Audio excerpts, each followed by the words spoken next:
So there's a landowner who has this property that's overgrown, that needs to be taken care of, and so he goes out to the Home Depot parking lot at about 6 a.m. to hire day laborers. He says, "Work for me until 6 p.m. I'll give you an hour lunch break, and I'll pay you $100.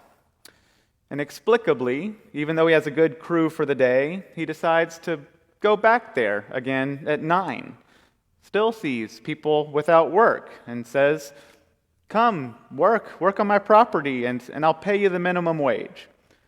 Then at noon, he does the same thing, and there's still laborers out there waiting. So he says, "Come work, and I'll pay you the minimum wage." For whatever reason, he goes out there again at 3 p.m., and it's the same story. And I can't really even understand why he would go back and check the labor market again at 5 p.m. when there's just an hour before dinner, but he does. And once again, he just sees people hanging out. He says to them, "What are y'all doing? Have y'all seriously been waiting here all day? Why aren't you working?" And it's interesting that their response is not, "Oh, we just worked half a day and came back." Or, "Well, we, had decided to sleep in today." Or, "Well, I had a family obligation that took up most of the day." They say, "It's because no one has hired us." So even though it's only an hour before quitting time, the owner says, "Well, come work for an hour on my property and I'll pay you something." And then things get interesting. Though the owner of the property was going out to the parking lot himself to hire people, when it comes time to pay everyone, we find out that this guy has had a manager the whole time. He didn't ask the manager to go out and do the hiring, but he does have the manager take care of paying everyone. I hope he armed the manager or gave the manager good insurance, given what he was going to ask them to do. He says that everyone who worked for me today needs to be paid $100. Now, he did the hiring himself, and he doesn't seem like an ignorant guy. But instead of saying, "Since we're going to pay everyone the same, regardless of how long they worked, you need to be careful to pay everyone in the order that they were hired.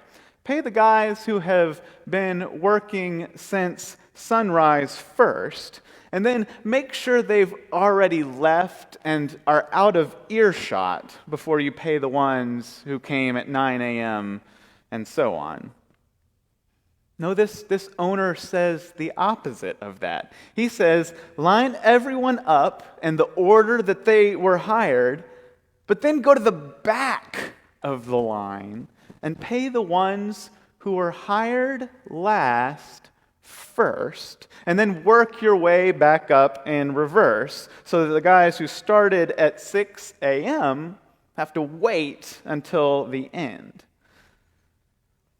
And so naturally, when everyone else sees how the Johnny-come-latelys were paid $100, the people who have been toiling on the property since sunrise, they get really excited because it looks like they're basically about to win the lottery. I mean, I'm not good at math, but if that's the hourly wage, they're about to take home 4 figures at least. And you can just feel the anger and the resentment and the self-righteous indignation that comes next. A 4-year-old can recognize that this parable is ridiculously unfair. The guys that have been out there since 6 a.m., they get $100, and they say, "Come on, what gives? We have been out here all day, and you pay us the same amount as those who just came for the last hour when the sun was already going down. Like I said, a 4-year-old can see this is unfair. The rest of us might go further and say not only is it unfair, but this is offensive. This is dangerous. Perhaps you can think of an example when you were in school, if you think back to then, and you were upset about a grade, and so you went to the teacher to complain, and only to have the teacher respond, Now, I didn't give you a C, you earned a C. And we know, at least in theory, the teacher is right. That's how it works. Well, this parable is the opposite of that, the exact opposite. The workers go to the landowner and complain that the others were given something they didn't earn, or perhaps they really earned more than they received. And the landowner responds, "This is my property. This is my money. This isn't a meritocracy. Nothing here is earned. Everything is only given. And it's up to me to decide." You don't have to hold an MBA to recognize that this vineyard owner's business is going to experience some severe labor shortages starting approximately tomorrow, one would think, if this is the way he does things. Now, the college student version of myself, who majored in sociology and has studied economic theory and Marxist theory, really wants this parable to be about economics and turn the Jesus who told this parable into some sort of proponent of universal basic income. And for the record, let me just say that I don't think that particular interpretation of this parable is totally off base, because it does come right on the heels of Jesus' famous encounter with the rich young man whom Jesus tells to give away his money and possessions to the poor, and then explains how hard it will be for the rich to enter the kingdom of heaven. But I don't think that is the primary dimension of this parable. Its primary dimension is about grace. This parable is about our judgment and our perspective. Jesus knows that naturally we will put ourselves in the position of those who are hired first. But since the first will be last and the last will be first, this parable is intended to motivate us to change our perspective. Why do we look down the line and compare our worthiness, our bank account, the size of our home, our social status, to those who we know just aren't working as hard, or as intelligent, or as gifted, or as competent as we are, even though they seem to be better off? What keeps us from looking the other direction down the line? What keeps us from acting the way that I suggested that we act last week and saying, "I have received so much grace. I have more than I need." Regardless of what is happening to other people, I have more than I deserve there but for the grace of God go I. Matthew is a great parable teller. He is the biggest teller of parables in the four Gospels. And this parable always ticks us off. And for whatever reason, it actually reminds me of another one of Matthew's parables that always ticks me off, which I think it complements really well. That is the parable of the 10 bridesmaids, which you can find in Matthew chapter 25. Let me refresh your memory. There are 10 bridesmaids waiting for the bridegroom to arrive to begin a wedding feast. The bridegroom, however, was delayed, probably taking the pictures after the wedding instead of before the wedding, which is what their pastor no doubt told them they should have done. And so they all have to wait for hours. But only 5 of the bridesmaids, only 5 of the 10 brought extra oil for their lamps. And when it's clear that the bridegroom is finally about to arrive, the 5 with no oil ask to borrow some from the 5 who brought extra.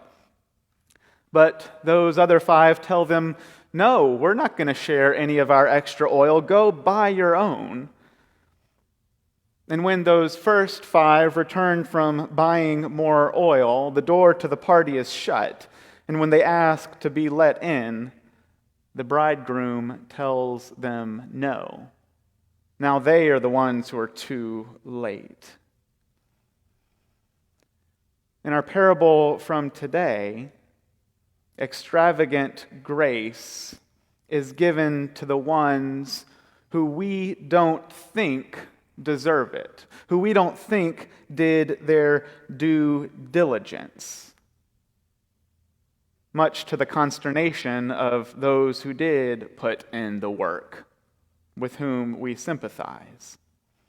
While in the bridesmaids parable, just the smallest amount of grace is withheld from some characters who it's hard to find fault with.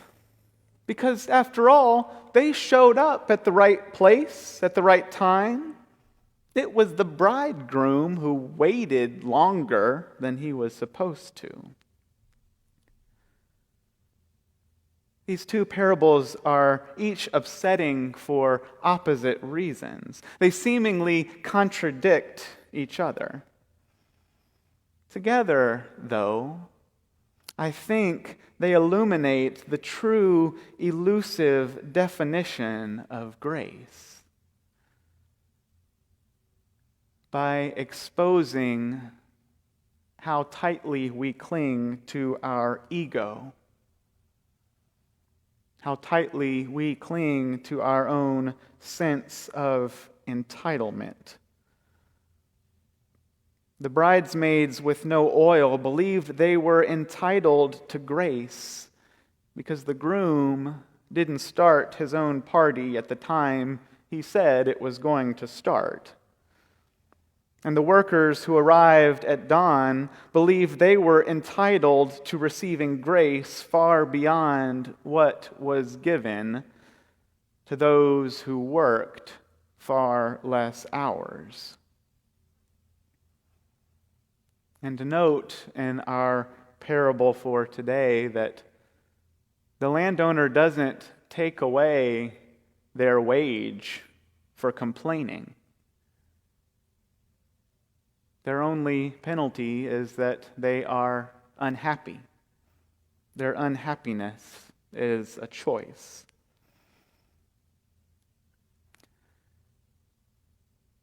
We live in a culture of rights and entitlements. And yet that's only really a negative thing when it comes to those other people who are more entitled than we are. And this prevents us from understanding Jesus. The Bible doesn't speak of rights The Bible speaks of gifts. The Bible speaks of parties and feasts and work. Work that is a privilege. And most of all, the Bible speaks of generosity. What does it look like to be freed from the need to judge others? Like I said last week, what does it look like to live as someone who has been forgiven? There, but for the grace of God, go I. What does it look like to live as if every single thing we have, as if all we are, is a gift from God? I think it's the opposite of what it looks like when you look at how we live now. The opposite of the arms race to have the fancier car or the bigger house or getting your kids into the more prestigious school. It is a race to the bottom, the race to be last. It's a peculiar way to live. It's quite peculiar. I don't think any of us gets it right. It's offensive. It's dangerous. It's provocative. But in these times especially, it's a question we must ask, not of the other people, whoever the other people may be, but of ourselves. What does it look like when life, when everything is pure gift, pure grace? Thanks be to God. Amen.